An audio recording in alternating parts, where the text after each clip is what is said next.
이렇게 아름다운 날에 또 이렇게 아름다운 곳에서 우리가 한 공동체를 이루고 하나님을 예배할 수 있는 것이 우리 인생에 얼마나 큰 복이 되는지 모르겠습니다.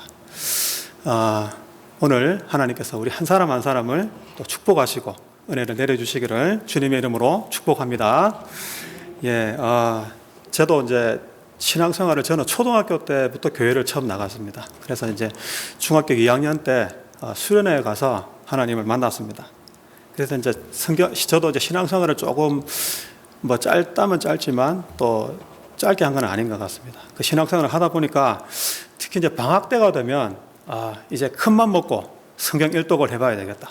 보통 우리가 시간의 여유가 생기면 성경을 읽을 계획을 세우지 않습니까? 그래서 이제 성경 일독을 해야지 하고 성경을 딱 펼쳤어요. 근데 구약은 너무 어려우니까 그럼 좋다. 신약부터 한번 해보자. 그래서 신약을 딱 펼쳤는데 오늘 여러분들이 처음 읽었던 이 말씀이 딱 나오는 겁니다.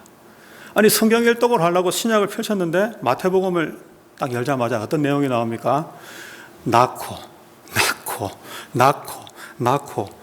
아니 처음 들어보는 이름들이 사실 우리가 뭐 숙자, 영자, 말자 이렇게 한국 이름이 나오면 너무 편한데 처음 들어보는 어려운 이름들이 막 나오면서 자꾸 낳았다 자꾸 이렇게 나오는 거예요. 그래서 이거 모르겠다. 이게 마태복음 1장을 읽다가 그냥 일독을 포기해버리는 그런 경험들이 참 많았던 것 같습니다. 그런데 오늘 그 마태복음을 1장을 저희가 읽었는데 이 마태복음의 첫 장이 족보로 쓰여진 데는 그만한 이유가 있다는 것입니다. 여러 가지 이유가 있겠지만 우선적으로 뭐냐면 예수님은 어떤 조작된 그런 인물이 아니라는 것이죠. 분명히 역사로 남겨놓기 위해서 이렇게 족보를 통해서 낳고 그렇게 쓰여진 것. 그러니까 역사적으로 실존했던 인물이라고 이렇게 예수님을 기록해 놓은 것입니다. 그래서 인간으로 오셨다. 그 말은 뭡니까? 원래 예수님은 하나님이시죠. 그러니까 예수님의 신성과 예수님의 인성을 동시에 드러내기 위해서 이 족보가 지금 소개되고 있는 것입니다. 또 한 가지, 이 족보가 나오는데 계속 낳고는 나오는데 살다가 죽었다 이거 없거든요. 살다가 죽었다가 없어요. 계속 낳았다만 나옵니다. 이게 단순한 표현 같지만 이 안에는 엄청난 의미가 들어있거든요. 낳고 죽은 게 없어요. 그게 뭐냐 하면 그것은 우리에게 주시는 부활의 신앙이라는 것입니다. 비록 우리는 육신으로는 죽게 될 것입니다. 그렇지만 그 영은 하나님과 함께 영원히 하나님 나라에 살게 될 것이기 때문에 낳고라고만 표현하고 죽었다는 표현은 없는 것입니다. 또 하나의 어떤 족보로 기록된 이유가 있습니다. 그것은 16절에 보시면 16절에 나오는데 저기 나오네요. 16절에 나오는데 16절에 어떤 여인이 나오냐 하면 마리아라는 여인이 나옵니다. 마리아를 통해서 예수님이 오시기 때문에 이제 족보가 거의 끝이 납니다. 근데 마리아라는 여인 앞에 이제 PPT에 나오지만 그 다말, 라합, 룻, 우리아의 아내 바세바 이런 여인들이 나오는데 그 다말은 어떤 여인이죠? 시아버지 유다를 속이고 임신을 해서 아이를 낳은 그런 여인입니다. 라합은 우리가 잘 아는 기생이죠. 오늘날로 말하면 우리가 흔히 이렇게 좀 그렇게 말하죠. 술집에 출근하는 여자다. 그 라합이잖아요. 룻은 인생이 좀 불행했던 그런 사람이죠. 물론 결말은 좋지만 되게 좀 고단했던 그런 사람이 룻이잖아요. 그리고 우리아의 아내 바세바 어떤 여인입니까? 좀 표현이 너무 좀 세지만 너무 죄송하지만 다윗과의 불륜 관계를 통해서 솔로몬을 낳았던 그런 여인이 바로 바세바입니다. 그러면 이 여인이 소개가 되는데 우리가 사람으로 볼 때는 아니 그 하나님이신 예수님의 족보에 왜 이렇게 지저분하고 좀 표현이 좀 그렇지만 좀 불편한 그런 제가 좀 표현을 썼지만 허물도 많고 자랑할 것도 없는 그 여인들이 왜 이렇게 족보에 기록이 됩니까? 그 이유는 딱 하나입니다. 하나님은 모든 인간들을 공평하게 사랑하신다는 것입니다. 우리 인간들이 볼 때는 도토리 기저귀 하듯이 너는 의인이고 너는 좀 죄인이고 이렇게 좀 생각할 수가 있잖아요. 그런데 하나님의 눈에서 볼 때는 똑같다는 것입니다. 도토리 기저귀 할 것 없이 하나님의 눈에서 볼 때는 모든 인간들이 죄인이다. 제가 조금 전에 몇 가지를 이제 족보가 나온 이유를 설명해 드렸는데 이제 설교 끝났습니다. 이제 돌아가셔도 됩니다. 이렇게 하고 싶지만 그래도 이제 제가 오랜만에 왔으니까 조금만 더 길게 조금 설명을 드리고 제가 가는 게 좋을 것 같습니다. 우리가 조금만 더 듣고 계시면 아마 오늘 말씀에 대해서 조금 더 깊이 있게 깨닫고 우리가 은혜가 되실 줄로 믿습니다. 오늘 본문은 우리가 너무나 잘 아시지만 1장이니까 뭡니까? 이 마태복음의 서론 부분이거든요. 이 마태복음을 쓴 사람이 누굴까요? 마태겠죠. 마태입니다. 마태는 우리가 너무나 잘 아시다시피 예수님의 부름받은 제자 중에 한 명이 마태입니다. 마태는 어디서 이렇게 주님께 부름을 받았냐 하면 그 가버나움이라는 해안 도시가 있어요. 가버나움에서 이렇게 이런 큰 판을 펴놓고 거기다가 이제 지나가는 사람들, 김씨 이리 오세요. 세금 내고 가라고. 세금을 거두던 그런 사람이거든요. 그래서 오늘날 미국에서는 그런 농담이 있더라고요. 이 IRS 다 아시죠? 그 IRS에서 내야 되는 세금은 만약에 안 내면 어떻게 됩니까? 무덤까지 쫓아와서 걷어가는 내가 IRS다 그런 말 들어보셨죠? 그런데 마찬가지로 이 마태라는 사람은 그 당시에 그 유대인들에게 이런 IRS 같은 그런 존재였다는 것이죠. 세무서 직원이라는 것입니다. 그래서 이 세무서의 일을 하려고 하니까 계산도 잘해야 돼요. 머리도 좋아야 돼요. 무엇보다 또 거기는 무역항이기 때문에 많은 배들이 또 이렇게 왔다 갔다 하거든요. 그래서 학자들에 의하면 이 마태라는 사람은 최소한 2개 국어는 했던 사람이다. 여러분처럼 우리는 기본적으로 여기서 영어와 한국어는 하지 않습니까? 그래서 기본적으로 2개 국어는 구사할 줄 알았던 사람입니다. 히브리어도 해야 돼요. 아람어도 해야 돼요. 또 헬라어도 해야 됩니다. 많은 사람들이 왔다 갔다 하기 때문에. 그래서 좀 굉장히 배운 사람이다 이런 생각이 듭니다. 그래서 마태가 신약 성경에 처음에 얹어질 이 책을 쓰면서 이 족보를 여기다가 딱 써놓은 것입니다. 이거 누가 봐도 우리 한국말로 하면 되게 졸리는 내용입니다. 오늘 사실 주일 아침에 와서 제가 좀 설교 재밌게 이렇게 좀 하면 좋은데 족보부터 이렇게 이야기를 하니까 우리 한국 사람들에게는 좀 이게 종친회 같은 데서나 쓰는 말이지 이게 좀 지루한 내용일 수 있거든요. 그런데 우리 한국 사람들 문화에서는 이게 좀 지루한 내용일 수가 있지만 그 당시에 유대 사람들에게는 이게 그렇게 지루한 내용은 아닙니다. 꼭 그런 것은 아니라는 것입니다. 그 당시 사람들이 볼 때는 이 안에 아주 흥미를 느낄 만한 내용들이 그 안에 들어있다는 것입니다. 오늘 우리가 읽었던 마태복음 1장 1절은 신약 성경의 첫 문장입니다. 같이 읽어보는 것도 참 좋을 것 같아요. 예, 이미 띄워놓으셨네요. 자, 우리 1절 다 같이 한번 읽어봅시다. 시작.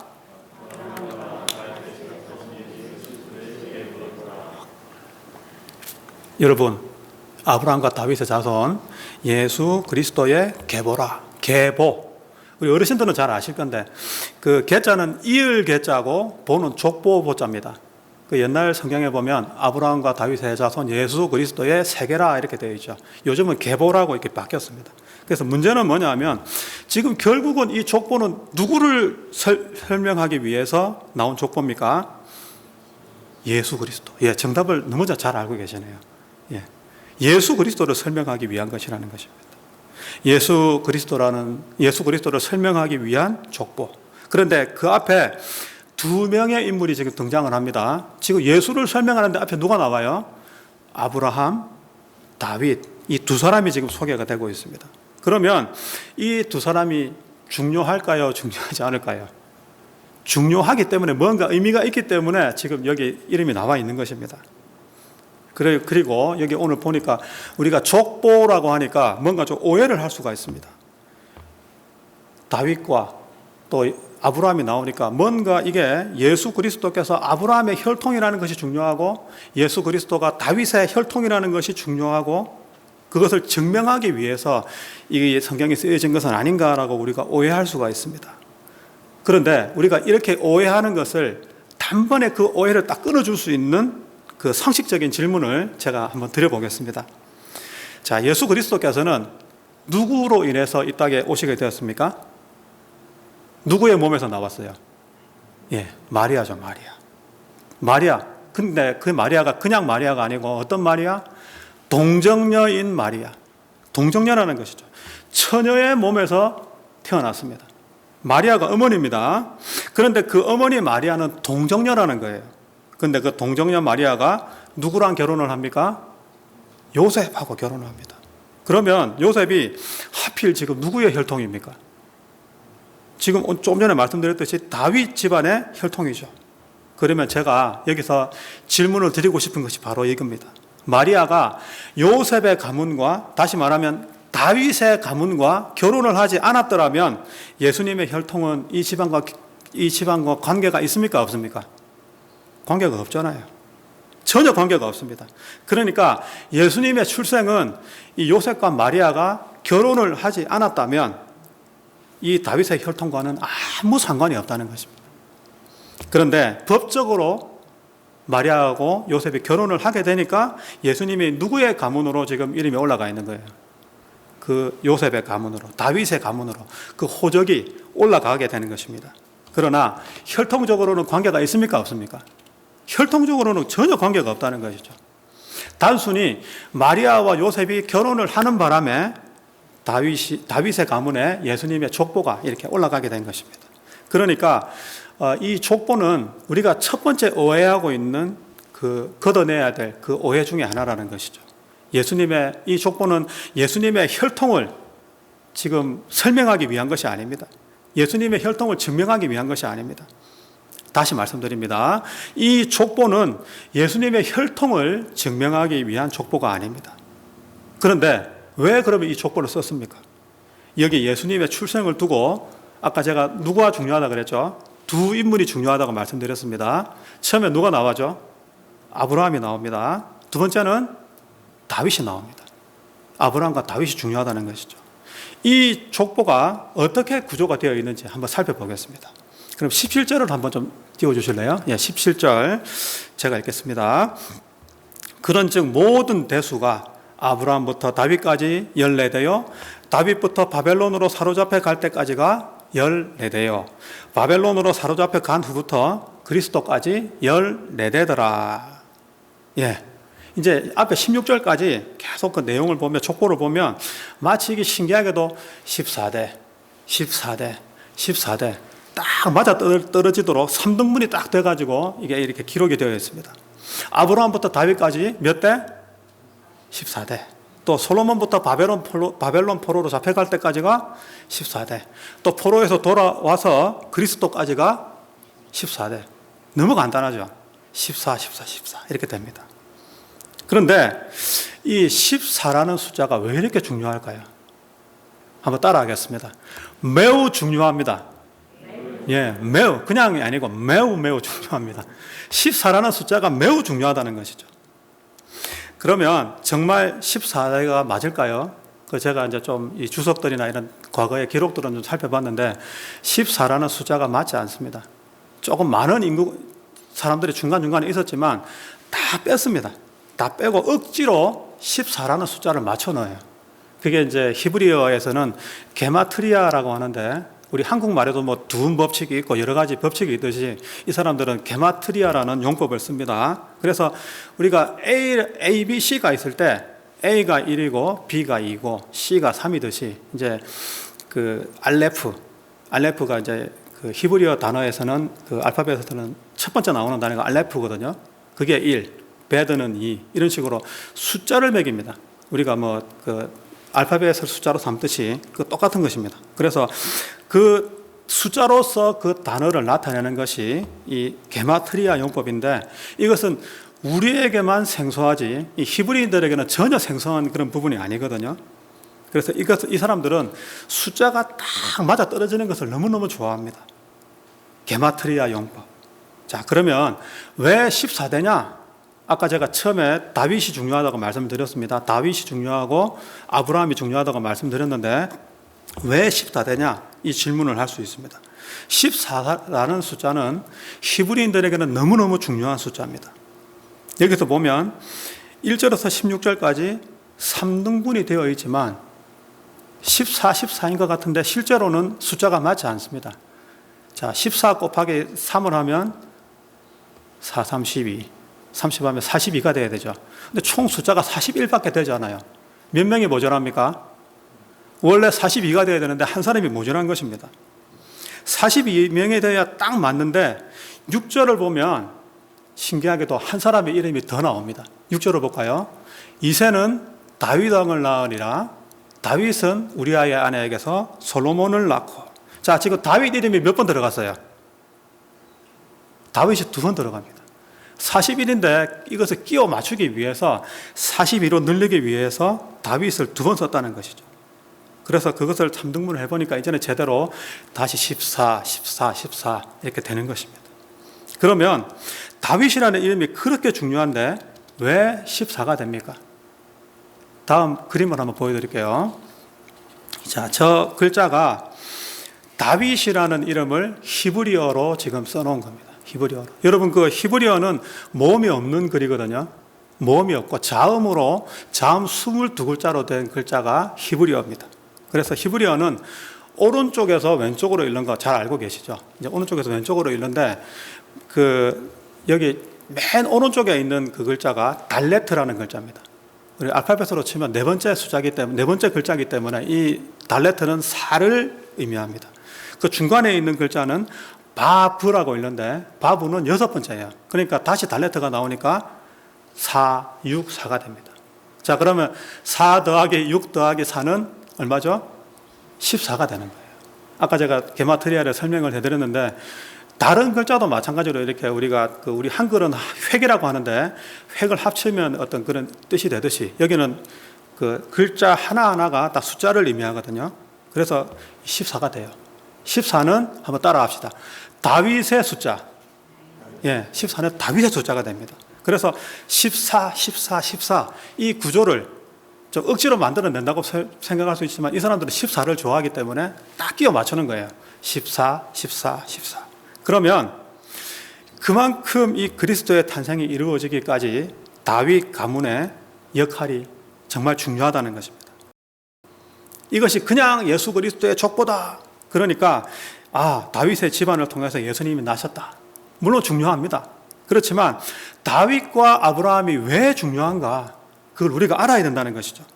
조금 몇 가지 성경을 읽어보면 왜 이게 중요한가를 우리가 알 수 있는 것입니다. 창세기 13장 14절 15절을 보겠습니다. 14절 롯이 아브라함을 떠납니다. 그죠? 롯이 아브라함을 떠나죠. 다 아시죠? 떠납니다. 그 후에 여호와께서 아브라함에게 이르시되 너는 눈을 들어 너 있는 곳에서 북쪽과 남쪽 그리고 동쪽과 서쪽을 바라보라. 그 뒤가 중요합니다. 15절 보면 보이는 땅을 내가 너와 누구에게 준다고요? 누구에게? 자손에게. 자손이라고 합니다. 여러분, 자손이라는 것은 원래 좀 복수의 의미가 있잖아요. 자손들. 자손이 하나는 아니지 않습니까? 계속 이어지니까. 자손이 복수인데 오늘 지금 단수로 쓰여지고 있다는 것이죠. 딱 하나를 가르칠 때 쓰는 그 단수의 개념으로 그 자손이 지금 기록이 되어 있습니다. 이것은 하나님의 약속입니다. 여기서는 자손이 나옵니다. 그리고 15절에 보면 땅이라는 단어가 나오죠. 그리고 내가 너와 할 때 내가 누구예요? 바로 우리 하나님을 말하거든요. 그래서 통치권자를 말합니다. 여기 보니까 자손이 나오고 땅이 나오고 통치권자가 나옵니다. 자, 제가 이제 중학교 때 한국에서 그 사회 시간에 그 국가의 3요소를 배운 적이 있습니다. 국가의 3요소. 뭡니까? 국민, 영토, 주권이죠. 마찬가지입니다. 이것도 이제 하나님 나라를 설명하고 있는데 자손, 땅, 하나님의 통치가 있죠. 그러니까 이것도 하나님의 나라를 지금 설명하고 있는 것입니다. 그래서 여기서는 그리스도의 나라를 하나님께서 사실상 이 아브라함에게 약속을 하시는 거예요. 그럼 그 약속이 어떻게 성취가 됩니까? 갈라디아서 3장 15절 16절을 보겠습니다. 형제들아 내가 사람의 예대로 말하노니 사람의 언약이라도 정한 후에는 아무도 패하거나 더하거나 하지 못하느니라. 여기 보시면 15절에 사람의 예대로 말하노니 사람의 언약이라도, 이게 무슨 뜻입니까? 우리가 사람끼리 약속을 해도, 그죠? 제가 어떤 분하고 약속을 했는데 사람끼리라도 약속을 지켜야 돼요. 사람의 언약이라도 약속을 지켜야 되는데 하물며 하나님은 약속을 지키지 않겠다는 것이죠. 하나님이 아브라함과 언약을 하시는데 그 언약을 지키지 않겠느냐. 그래서 16절을 보겠습니다. 16절 보시면 이 약속들은 아브라함과 그 자손에게 말씀하신 것인데 여럿을 가리켜 그 자손들이라 하지 아니하시고 오직 몇 사람을? 한 사람을 가리켜서 내 자손이라 하셨으니 곧 누구다? 곧 그리스도를 말하는 거예요. 그 자손이 바로 그리스도를 말합니다. 앞에 창세기부터 이 아브라함에게 약속했던 그 약속이 이제는 그리스도가 오심으로 그 약속의 성취가 되고 있는 것입니다. 자, 그 약속의 성취가 됐습니까? 안 됐습니까? 예수님 오실 거죠? 이제 예수님 오십니다. 그래서 이 약속은 성취가 되었다는 것이죠. 이것이 얼마나 중요한 이야기냐 하면, 그러니까 지금 제가 말씀드리는 것이 아브라함이 중요하지 않다는 것은 아닙니다. 그렇지만 이 본문에서 볼 때는 아브라함이 중요하다는 것이 아니고 아브라함에게 주신 그 약속이 인간의 수많은 반역, 우리 인간들은 뭐 출애굽기 보면은 뭐 계속 불평하고 원망하고 하나님 떠났잖아요. 뭐 금송아지 만들고 자기들 인도에 내는 모세 막 돌로 쳐 죽이려고 하고 그 엄청난 반역과 그 하나님을 물리치려는 그 속에서도 그것을 다 이겨내고 그 언약은 어떻게 된다? 결국은 성취가 되더라는 것입니다. 이것이 그러면 누구의 능력과 누구의 성실하심을 나타내는 겁니까? 우리 인간이 잘나서요? 하나님과 인간이 약속을 했는데 우리가 약속을 잘 지켜갖고 그 약속이 이루어진 것입니까? 그게 아니잖아요. 하나님의 능력 때문에, 하나님의 신실하심 때문에 우리가 아무리 반역하고 하나님께 멀리 가려고 해도 하나님 한 분이 신실하셨기 때문에 그 약속이 이루어진 것을 이 족보를 통해서 그 흥분을 막 드러내고 있는 것입니다. 아, 우리 하나님은 정말 이런 언약을 지키시는 분이구나. 그것을 그 흥분이 이 본문 속에 그대로 녹아 있다고 생각하셔야 돼요. 뭐 이게 다윗의 가문에 예수가 나셨네. 물론 중요하지만 그게 아니라 사람이 아니라 언약을 지키시는 그 예수님이 중요하다는 거예요. 그래서 이 족보는 다시 한번 말씀드리지만 아브라함의 혈통에서 다윗의 혈통에서 예수님이 났다는 것을 증명하는 것이 아니고 우리 하나님께서는 인간에게 우리가 인간끼리 한 언약이라도 지켜야 되듯이 인간끼리는 그 수많은 언약이 깨어지고 무너지고 역사 속에서 막 우리가 인간적으로 너무나 힘든 일이 많았잖아요. 그런데 그 속에서 그 모든 역사를 뚫어내시고 그 속에서 하나님은 그것을 넘어서서 약속을 성취하시고 계신 그 분이시다. 그것을 이 족보를 통해서 나타내기를 원한다는 것입니다. 그래서 오늘 설교 제목이 언약의 성취자 예수 그리스도. 제목을 왜 그렇게 잡았는지 조금 이해가 되실 겁니다. 자, 그러면 왜 이 다윗의 가문에서 그 예수가 나셔야 됩니까? 혈통적으로 관계가 없잖아요. 왜 다윗의 가문에서 예수가 나셔야 됩니까? 사무엘하 7장 8절에서 12절 말씀을 봅시다. 그러므로 이제 내 종 다윗에게 이와 같이 말하라. 만군의 여호와께서 이와 같이 말씀하시기를 내가 너를 목장 곧 양을 따르는 데에서 데려다가 내 백성 이스라엘의 주권자로 삼고 내가 가는 모든 곳에서 내가 너와 함께 있어 내 모든 원수를 내 앞에서 멸하였은즉 땅에서 위대한 자들의 이름같이 내 이름을 위대하게 만들어 주리라. 내가 또 내 백성 이스라엘을 위하여 한 곳을 정하여 그를 심고 그를 거주하게 하고 다시 옮기지 못하게 하며 악한 종류로 전과 같이 그들을 해하지 못하게 하여. 자, 이 말씀에 지금 사무엘하 말씀이 배경이 뭐냐 하면 지금 이제 이스라엘 땅에 모처럼 오늘 날씨처럼 이렇게 평안히 찾아왔습니다. 평안히 찾아왔어요. 언약궤도 이제 성소에 제대로 안치가 딱 되고 다윗 자신도 이제 백향목궁에 평안히 거주하게 되었는데 오랜만에 안식할 시기가 되었다는 것이죠. 이제 성소에 앉아서 안식을 이제 다윗이 평안히 안식하면서 기도를 하게 되는데 이 기도하다 보니까 막 은혜가 막 몰려오는 거예요. 너무 은혜가 몰려오니까 그래서 다윗이 이 하나님이 보실 때는 조금 기특한 생각을 합니다. 아주 좋은 뭐라고 해야 되죠? 좀 하나님 보실 때는 기특한 그런 느낌을 받을 수 있는 그런 생각을 합니다. 그런데 여러분, 우리도 마찬가지입니다. 우리도 너무 평안하고 은혜가 있을 때 이런 기특한 생각이 밀려온다면 그거 좀 조심하셔야 돼요. 사실 그게 좀 유혹일 때가 있거든요. 아, 나는 지금 이 백향목궁에서 이 향기 나는 백향목궁에서 나는 이렇게 너무나 편안하게 잘 거하고 있는데 이 하나님의 법궤는 저 초라한 구멍이 숭숭 뚫려 있는 저 바람이 통통 통하는 그 법궤가 거기 모셔져 있구나. 아, 이건 말이 안 된다. 우리가 그런 거 있잖아요. 우리가 미국 와서 이민 와서 또 막 집도 마련하고 막 잘 살게 되면 괜히 그냥 고향에 있는 부모님이 생각나는 거예요. 그래서 막 홈쇼핑 뒤져갖고 막 보내드리기도 하고 막 효도 선물 막 하지 않습니까? 그런 느낌이거든요. 그래서 그가 하나님의 성소를 이제 짓겠다고 이제 작정을 하게 됩니다. 하나님 성소를 지어야 되겠다. 그래서 당시의 선지자였던 그 나단에게 찾아가서 나단과 의논을 합니다. 이 하나님께 기도를 좀 드려달라고. 그래서 내가 기도하다가 은혜를 받았는데 내가 하나님을 위해서 성소를 지어야 되겠다. 나단이 그것을 하나님께 묻고 하나님께서 이제 응답을 받아서 지금 돌아와서 다윗에게 알려주는 장면이 나옵니다. 이제 7장 11절로 넘어갑니다. 전에 내가 사사에게 명령하여 내 백성 이스라엘을 다스리던 때와 같지 아니하게 하고 너를 모든 원수에게서 벗어나 편히 쉬게 하리라. 여호와가 또 내게 이르노니 여호와가 너를 위하여 집을 짓고라고 말합니다. 하나님이 그걸 들었어요. 아이고 자식 참 기특하네. 그렇지만 다윗이 지금 나를 위해서 뭐 한다고? 나를 위해서 집을 짓겠다고? 나는 하나님 어떤 분입니까? 나는 거주하지 않는 데가 없는데, 나는 존재하지 않는 곳이 없는데 네가 감히 피조물 주제에 창조주인 내가 그 집을 짓는다고? 그냥 그렇게 하지 말고 내가 너를 위해서 집을 지어줄게. 내가 너를 위해서 집을 지어줄게. 그냥 피조물로서 좀 표현이 좀 그렇지만 금방 떨지 말고 그냥 조물주의 내가 너를 위해서 집을 지어줄게. 이렇게 되는 것입니다. 그런데 그 집을 어떻게 짓는지 12절에 한번 보겠습니다. 그 집을 잘 보셔야 돼요. 내 수완이 차서 내 조상들과 함께 누울 때에 내가 내 몸에서 내 씨를 내 뒤에 세워 그의 나라를 견고하게 하리라. 이 씨가 결국 누구예요? 예수 그리스도를 말하잖아요. 지금 우리가 자꾸 뭐 집이라고 하니까 눈에 보이는 집을 생각하시면 안 됩니다. 하나님의 나라라는 집을 건설을 하는데 누구의 씨를 통해? 다윗을 통해서 예수 그리스도라는 씨가 나온다는 것입니다.